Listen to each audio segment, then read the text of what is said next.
Hordoftoota nagaa tiibii baga deebitanii gara chaanaalii keenyaa nagaadhaan dhuftan. Har'a maalidhaa kan isiniif qabadhee dhufe vaawolii fi koonsonantis kan jedhaman afaan Ingiliffaa keessatti jechuudha. Maaliif qubee dubbachiistuu fi dubbifamaa. Afaan Ingiliffaa yeroo dubbisnu qubeen dubbachiistuu nu barbaachisa, qubeen dubbifamaas nu barbaachisa jechuudha. Kuni warroota eegaltootaaf, this is for beginners, warroota eegaltootaaf kan barbaachisu irra caalaa jechuudha. Dubbisni warra isin rakkisuuf.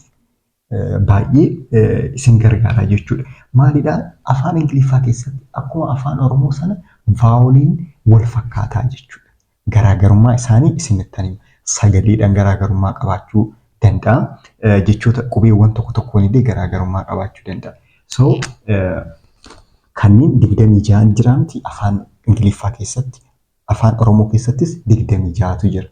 Afaan Ingiliffaa keessatti yoo dhaqne maalidhaa? There is 26 letter. Qubee 26tu jira jechuudha. A, B, C, D, E, F, G, H, I, J, K, L, M, N, O, P, Q, R, S, T, U, V, W, X, Y, Z jennaa jechuudha. Egaa kana fixanii booda erga ABCD kana 26 kana waamtanii fixanii booda dubbisa barachuuf garam deemtu jechuudha. You have to now this one kana beekuu qabdu jechuudha. Waa'ee vaawolii fi waa'ee koonsonantii. Vaawoliin maalidhaa? Dubbachiistuudha. Dubbachiistuu. Inni biraa immoo koonsonantiin dubbifamaa. Dubbifamaa jechuudha. Dubbifamaa. Kanaafiyyuu vaawolii kan jedhaman meeqa afaan Ingiliffaa keessatti? Vaawolii kan jedhaman meeqa kan jedhu ilaallaa jechuudha. Akkuma afaan Oromoo san 5tu jira. There is 5 vowels in English. Afaan Ingiliffaa keessatti vaawolii 5tu jira jechuudha. Isa isinittan agarsiisa vaawolii kam akka ta'an. Garuu exceptionaliin inni tokkollee ni jira jechuudha. Why? Why'n garuu yeroo tokko tokko dubbifamaadha. Yeroo tokko tokko dubbachiisu. Anyway ni ilaalla isa. So dubbachiistuu kan jedhaman akkuma afaan Oromoo sana garaagarummaa hin qabu, hin dhiphatinaa jechuudha. Wanta dhiphatan hin jiru waan tokko. Een akkuma afaan Oromoo sana vaawoliidha. Asitti illee vaawoliidha. Which means vaawolii jechuun dubbachiistuudha. Kana naa qabadha. Vaawolii jechuun dubbachiistuudha. Koonsonantii jechuun ammoo dubbifamaadha. So een dubbachiistuudha or vaawoliidha. Then een vaawoliidha. Ayin vaawoliidha. Inni biraa immoo eessa dhaqu? Oon vaawoliidha. Inni biraa immoo yuun vaawoliidha. So 1, 2, 3, 4, 5. Kanaafiyyuu 5 jechuudha. Meeqa? 5. Vaawolii 5tu jira jechuudha. Vaawolii 5tu jira. So the rest one yookaan kan hafan immoo 21 miti? 26 irraa 5 fudhan 21 ta'a.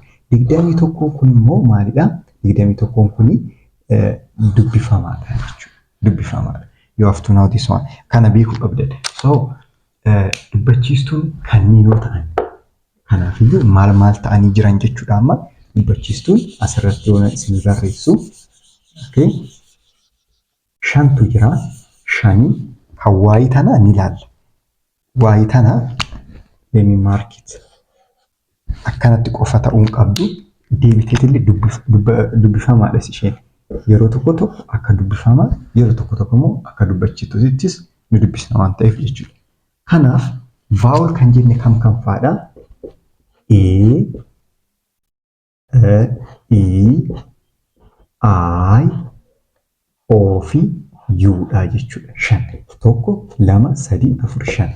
Akkuma afaan Oromoo sana 5 kanuma wal fakkaatanii jechuudha. Waa'ee immoo yeroo tokko tokko dubbachiistuu ta'uu dandeessi.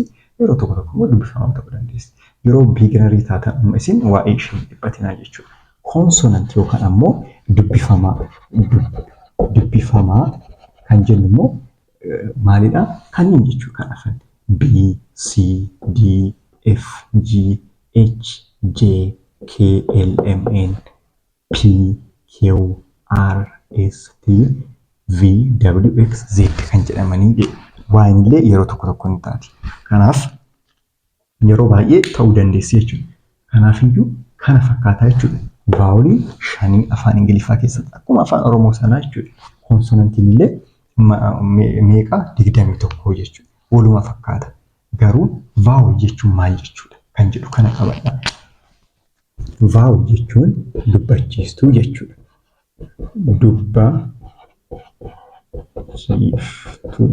Dubbachiiftuu jechuudha. Konsonanti jechuun ammoo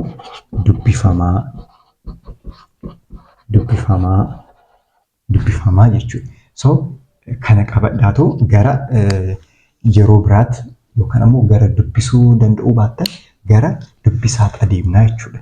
Yeroo biraa garas kan deemnu ta'a jechuudha. Inni biraa immoo onlaayiniidhaan daayirekt barachuu barbaaddan shaakalaa jechuudha. Karaa iimootiin yookaan karaa telegiraamaatiin fa'aa barachuu barbaaddan nu waliin barachuu dandeessanii telegiraamaan nu dubbisaa. Ispeeshaalii telegiraamaan yookaan ammoo iimoodhaanis waatsaappiidhaanis 09 yookaan 9 2 73 64 74 dubbisuu dandeessanii jechuudha.